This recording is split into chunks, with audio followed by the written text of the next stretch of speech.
ಈಶ್ವರಿ ಕೋಳಿಶೆಟ್ಟಿ ಅವರೇ ಹಾಗೂ ನಾವೆಲ್ಲ ವಿದ್ಯಾರ್ಥಿನಿಯರೇ ತಮ್ಮೆಲ್ಲರಿಗೂ ವಂದಿಸಿ ಇವತ್ತು ನಶಾಮುಕ್ತಿ ಪ್ರತಿಜ್ಞಾ ಕಾರ್ಯಕ್ರಮದ ನಿಮಿತ್ತ ನಾವು ತಮ್ಮ ಶಾಲೆಗೆ ಆಗಮಿಸಿದ್ದೇವೆ.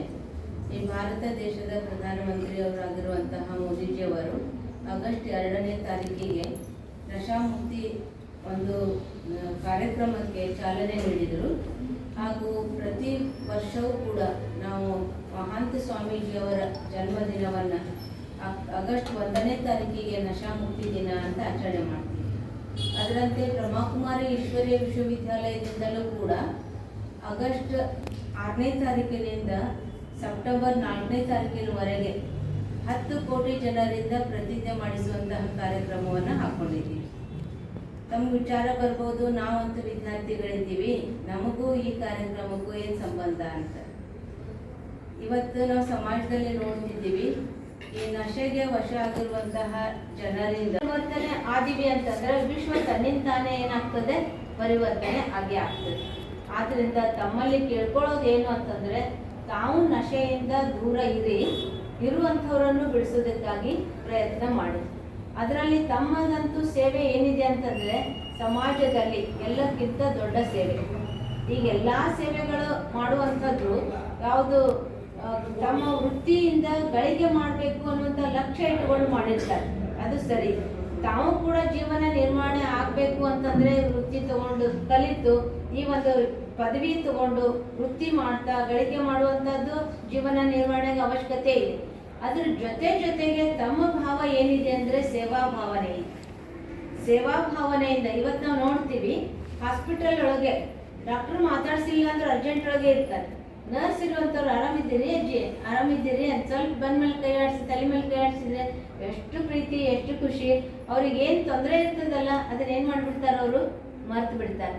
ಅಂದರೆ ತಾವು ಬರೀ ಒಂದು ಪ್ರೀತಿಯ ಒಂದು ಮಾತಿನಿಂದ ಮತ್ತು ಅನುಕಂಪದ ಒಂದು ಮಾತಿನಿಂದ, ಕರುಣೆ ದಯೆ ಒಂದು ಮಾತಿನಿಂದ ಅವರನ್ನು ಪೂರ್ಣ ಎಂಥ ರೋಗಿ ಇದ್ರು, ಎಂಥ ಕಷ್ಟ ಇದ್ರೂ ಅವರಿಗೆ ನೀವು ಸಮಾಧಾನ ಮಾಡುವಂಥ ಶಕ್ತಿ ತಮ್ಮ ಹತ್ರ ಇದೆ. ಅದಕ್ಕೆ ಯಾರು ಮದರ್ ಥೆರೇಸಾ ಅವರು ಒಬ್ಬ ವ್ಯಕ್ತಿ ಮುದುಕ, ಪೂರ್ಣ ಮುಖಾನು ಮುದುಕಾಗಿರುವಂಥವನ್ನ ಕಸದ ಗುಂಡಿಯೊಳಗೆ ಒಗ್ದಿದ್ರಂತ, ನರಳ್ತಿದ್ದಂತ. ನರಳ್ತಿರುವಂಥವನ್ನ ತಗೊಂಡು ಬಂದು ಅವನಿಗೆಲ್ಲ ಶುಶ್ರೂಷೆ ಮಾಡಿ ಟ್ರೀಟ್ ಮಾಡಿದ್ರಂತ. ಮಾಡಿದ ಮೇಲೆ ಆ ವ್ಯಕ್ತಿ ಹೇಳಿದಂತೆ ಅದು ಉಳಿಲಿಲ್ಲ, ಸತ್ತೋದವನು. ಅವ್ನು ಹೇಳಿದಂತೆ ಸಾಯ್ಬೇಕಾದ್ರೆ, ನಾನು ಜೀವಂತಿದ್ದಾಗ ಬಹಳ ಕಷ್ಟದ ಅನುಭವ ಮಾಡ್ತಿದ್ದೆ, ಸಾಯ್ಬೇಕಾದ್ರೆ ಬಹಳ ಖುಷಿಯಿಂದ ಸಾಯ್ತಾ ಇದ್ದೀನಿ ಅಂತ ಹೇಳಿದ. ಯಾಕೆ ಅಂತಂದ್ರೆ ಅವ್ರು ಮಾಡಿರುವಂತಹ ಶುಶ್ರೂಷೆಯ ಆಧಾರದ ಮೇಲೆ. ಅದಕ್ಕೆ ತಮ್ಮ ಹತ್ರ ಆ ಒಂದು ವಿಶೇಷ ಶಕ್ತಿ ಇದೆ, ಭಗವಂತ ಆ ಒಂದು ವಿಶೇಷತೆಯನ್ನು ತಮ್ಗೆ ಕೊಟ್ಟಿದ್ದಾನೆ. ನಾವು ಬರೀ ನೌಕರಿ ಮಾಡ್ತೀವಿ, ಕೆಲಸ ಮಾಡ್ತೀವಿ, ಅಥವಾ ಯಾವುದಾದ್ರೂ ಪದವಿಗಾಗಿ ಇದನ್ನು ಓದ್ತೀವಿ ಅಂತ ಆ ಭಾವನೆಯಿಂದ ಓದದೆ, ಜನರ ಸೇವೆ ಮಾಡೋದಕ್ಕಾಗಿ ಓದ್ತಾ ಇದ್ದೀನಿ ಅನ್ನುವಂಥ ಭಾವನೆಯಿಂದ ಓದಿದಾಗ ಹೆಚ್ಚು ಸಾರ್ಥಕತೆ, ಹೆಚ್ಚು ಸಫಲತೆ, ಆಮೇಲೆ ಆತ್ಮತೃಪ್ತಿ ಇರ್ತದೆ. ನಾವೇನು ಸೇವೆ ಮಾಡ್ತೀವಲ್ಲ ಆ ಸೇವೆ ಎಲ್ಲರೂ ಮಾಡ್ತಾರೆ, ಆದ್ರೆ ಅದರೊಳಗೆ ತೃಪ್ತಿ ಇರ್ತದೆ ಅಲ್ಲ, ಆ ಸೇವೆ ಎಲ್ಲಕ್ಕಿಂತನೂ ದೊಡ್ಡ ಸೇವೆ ಆಗ್ತದೆ. ಹಾಗೂ ಈಗ ಯಾವುದೇ ವ್ಯಕ್ತಿ ವ್ಯಸನಕ್ಕೆ ವಶ ಆಗಬೇಕು ಅಂದರೆ ಟೆನ್ಷನ್ ಇರ್ತದೆ. ಟೆನ್ಷನ್ ಇರೋ ಕಾರಣದಿಂದನೇ ವ್ಯಸನಕ್ಕೆ ವಶ ಆಗ್ತಾನೆ. ಆ ಟೆನ್ಷನಿಂದ ಫ್ರೀ ಆಗಬೇಕು ಅಂತಂದರೆ ಏನು ಮಾಡಬೇಕು? ಪ್ರತಿಯೊಬ್ಬ ವ್ಯಕ್ತಿ 4 ರೂಪದ ವಿಚಾರ ಮಾಡ್ತಾನೆ: ಪಾಸಿಟಿವ್, ನೆಗೆಟಿವ್, ವೇಸ್ಟ್, ನೆಸೆಸರಿ. ಆ 4 ರೂಪದ ವಿಚಾರಗಳಲ್ಲಿ ಹೆಚ್ಚಿನ ಸಂಖ್ಯೆಯಲ್ಲಿ ಮಾಡುವಂಥ ವಿಚಾರಗಳು ಯಾವುದು ಅಂದರೆ ನೆಗೆಟಿವ್ ಮತ್ತು ವೇಸ್ಟ್.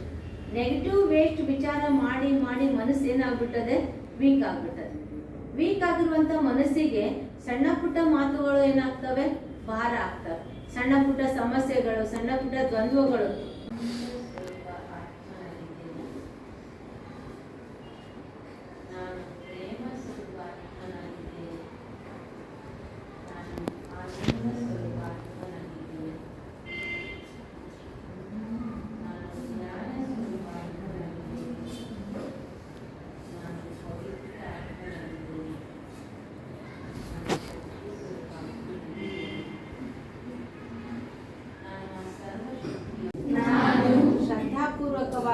ಶ್ರದ್ಧಾಪೂರ್ವಕವಾಗಿ ಪ್ರತಿಜ್ಞೆ ಮಾಡುತ್ತೇನೆ. ನಾನು ಎಲ್ಲಾ ರೀತಿಯ ಮಾದಕ ದ್ರವ್ಯಗಳ ದುರುಪಯೋಗ ದುರುಪಯೋಗ ಮತ್ತು ಮತ್ತು ವ್ಯಸನದಿಂದ ದೂರ ಇರುತ್ತೇನೆ. ನಾನು ಆರೋಗ್ಯಕರ ಮೌಲ್ಯಾಧಾರಿತ ಮತ್ತು ಸಕಾರಾತ್ಮಕ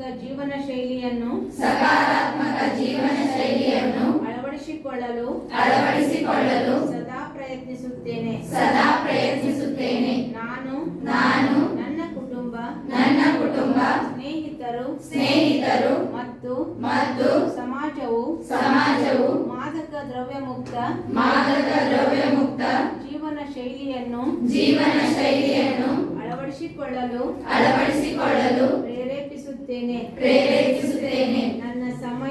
ನನ್ನ ಸಮಯ ಶಕ್ತಿ ಸಾಮರ್ಥ್ಯಗಳು ಮತ್ತು ಸಂಪನ್ಮೂಲಗಳನ್ನು ಉತ್ತಮ ರೀತಿಯಲ್ಲಿ ಬಳಸಿಕೊಳ್ಳುತ್ತೇನೆ. ನಾನು ಮಾದಕ ದ್ರವ್ಯ ಮುಕ್ತ ಆರೋಗ್ಯಕರ ಮತ್ತು ಅಭಿವೃದ್ಧಿ ಹೊಂದಿದ ಭಾರತದ ನಿರ್ಮಾಣಕ್ಕೆ ಸಕಾರಾತ್ಮಕವಾಗಿ ಕೊಡುಗೆ ನೀಡುತ್ತೇನೆ. ನಶಾಮುಕ್ತ ಭಾರತ ವಿಕಸಿತ ಭಾರತ. ಜೈ ಹಿಂದ್.